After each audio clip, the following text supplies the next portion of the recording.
এবার ভাত খেলেও বাড়বে না ব্লাড সুগার। ব্লাড সুগার কমাতে কিভাবে রান্না করবেন ভাত, সেই সঙ্গে পাবেন সবথেকে বেশি পুষ্টি ও সেরা উপকার। কথায় আছে মাছে ভাতে বাঙালি, 3 বেলা ভাত না খেলে আমাদের পেট যেন ভরেই না। ভাতে আছে একাধিক পুষ্টি উপাদান।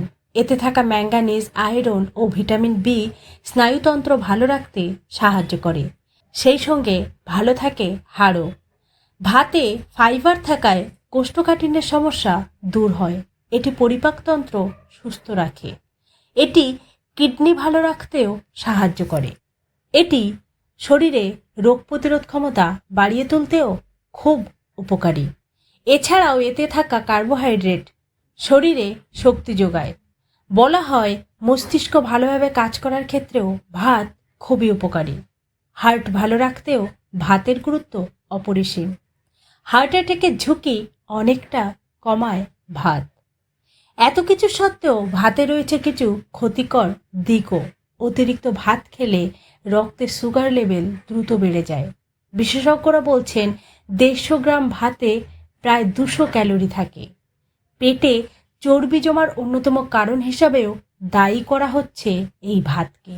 তাই প্রয়োজনের বেশি ভাত খাওয়ায় হ্রাস না টানতে পারলে ওজন বৃদ্ধির পাশাপাশি শরীরে বাসা বাঁধবে নানান রোগ।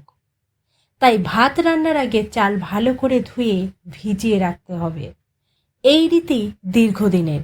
এতে শুধু চালের ময়লা দূর হবে না, এর সঙ্গে জড়িয়ে আছে স্বাস্থ্যগত আরও নানা দিক। পুষ্টিবিদরা বলছেন চাল ভালো করে ভিজিয়ে রাখলে এনজাইমেটিক ব্রেকডাউনের প্রভাবে এর জিআই বা গ্লাইসেমিক ইন্ডেক্স কমে যায়। তাই খাওয়ার পর রক্তে শর্করার মাত্রা বেশি বাড়ে না।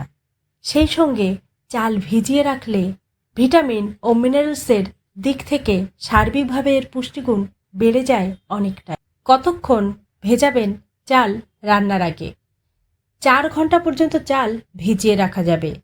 এর তুলনায় বেশিক্ষণ ভিজিয়ে রাখলে চালের মধ্যে থাকা দ্রবণীয় ভিটামিন ও মিনারেল জলে মিশে যেতে পারে, ফলে হিতে বিপরীত হবে।